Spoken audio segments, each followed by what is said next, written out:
Welcome back to MGSTV. I'm your host, Andrew Scott, and we've got the CFO for Galaxy Entertainment Group, Mr. Bob Drake. Bob, welcome to MGSTV. Great, thank you for having me, Andrew. Great to see you again. Bob, this is the first ever Macau gaming show. What do you and the wider Galaxy organisation think of what the MGEMA have done in creating this show? And now that it's started, what do you think? Well, I think you've created a great buzz. You know, you have over 100 exhibitors for your first show. I think for a first show, you guys have done a great job. And it's not unreasonable to think that a market like Macau should have a show like this because we are the world's largest market. So it makes a lot of sense. So my hat's off to you so far. Congrats. Bob, Galaxy Entertainment Group has to be one of the greatest business success stories on the planet. Its humble beginnings about 10 years ago saw Galaxy as a private company with a small office block retrofitted as a hotel with less than 150 rooms and a gaming floor of less than 50 baccarat tables. Fast forward a decade and the company runs 5 casinos, thousands of hotel rooms, hundreds of gaming tables, and has a market capitalisation of a whopping $30 billion. What factors have led to such an incredible business success? Well, first of all, we're very fortunate to be in the Macau market. We're invited guests and certainly appreciate the opportunity to help the Macau government diversify the economy. And it's indicative of how the Louis family conducts their business. They're very disciplined in their approach, building high quality product and then supporting that with international service standards called world-class Asian Heart. The Louis family entered the market through city clubs. They managed those casinos, took all that knowledge, applied that to their first owned property in Star World, which opened a little over 7 years ago, and then took that knowledge, which is the VIP-centric property, and applied that to Galaxy Macau. And one of the differentiating factors is that you build a world-class product, so you have to have world-class service to build the nicest product in the world. If you don't provide a great service experience, nobody's going to return. You never get anybody to come back, and that's really what it's all about. So we really think at the end of the day, the whole market has world-class product. I think it's incumbent upon us to offer world-class service, and that's how we differentiate ourselves in the market. In my opinion, Galaxy has the strongest service culture of the 6 concessionaires in Macau, and that culture is embodied in Galaxy's 4-word motto, World-Class Asian Heart. Could you explain to the viewers what World-Class Asian Heart actually means? Well, we spend a lot of time training our employees to deliver a very high quality service standard. And of course we want a world-class standard. We want to introduce an Asian element to us, which we really think is a very anticipatory service that we're providing and a very heartfelt service. So it really comes from the heart. And it's very genuine and warm and the like there. And we really think that differentiates not only Asia, but certainly Galaxy from the rest of the world. So I think it's one of our differentiating factors. I've interviewed Galaxy's Vice Chairman, your boss, Francis Loy, on a number of occasions, and he always comes across as a highly intelligent and an all-round nice guy. But to be successful at that business level, a leader needs to be able to make tough decisions, unpopular decisions. Most visionary leaders of large public companies do have somewhat of a harsh streak. What's it like to work for Francis Loy? Can he be a tough taskmaster behind the scenes? Well, he's actually a really good boss. He's one of the best bosses I've ever had to work for, and he's actually one of the smartest guys I've ever had to work for. And Andrew, you're absolutely right. There are some very unique personalities in this industry, not only here but in the U.S. that I've had exposure to. But when it comes to running a business like this, Francis is the hardest working guy in the company. He leads by example. He's a very smart guy, continues to push himself to innovate, doesn't expect anyone in the company to work harder than he does, so he has very high standards, as most CEOs do. And he pushes us to innovate so that we maintain a very world-class standard. It's very tough to move up the ladder, and we're very successful under his leadership to do that. It's even tougher to stay on top, and I think he's really challenging us to do that. Both on our product side, when our development team, you can see Galaxy Macau, we have Galaxy Macau Phase 2, and the rest of our developments in Cotai and some other projects that we're working on. And at the same time, we have to deliver a world-class experience to all our customers, otherwise no one's going to come back. So it has to transcend the organization, and he's a real pleasure to work for. Bob, all of the 6 concessionaires in Macau are expanding their businesses at the moment, and most of them are doing so by building fresh new properties with fresh new brands. For example, Sands China Limited built the Venetian, then Sands Cotai Central, and now they're hard at work at the Parisian. But Galaxy hasn't taken that approach. Galaxy Phase 2 connects seamlessly with Galaxy Phase 1, and it seems Phases 3 and 4 will also follow this pattern.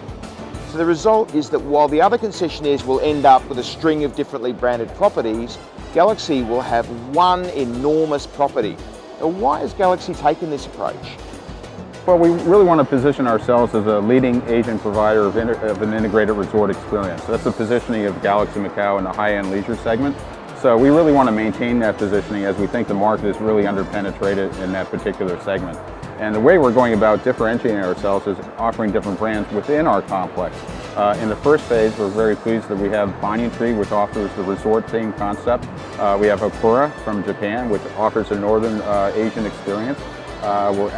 In phase 2, we're adding the Marriott family, including the world's largest JW Marriott and the world's first all-suite Ritz-Carlton hotel. And then we bring in different brands of food and beverage and different entertainment experiences in retail. But we're really positioning Galaxy Macau as a high-end leisure segment, supported by a variety of brands that hopefully differentiate, and we're quite confident it will in the market. Bob, in the last 12 months, Galaxy's share price has more than doubled from Hong Kong $27 to Hong Kong $58. It's an incredible rise. I mean, how much higher can it go? Well, you know, that's a great question. I think if you invested in any Macau stock this year, you would have done very well. And it's very difficult to predict where stock prices are. If we could do that, neither of us would be sitting here. But I certainly hope you're a shareholder.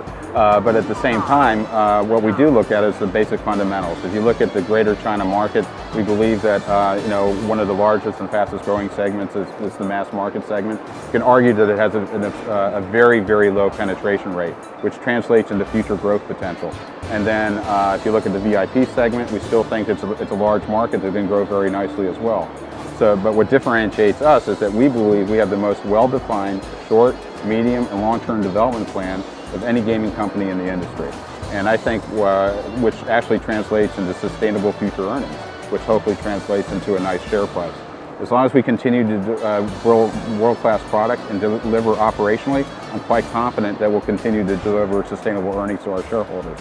Hopefully that translates into a very nice multiple and a nice share price for investors.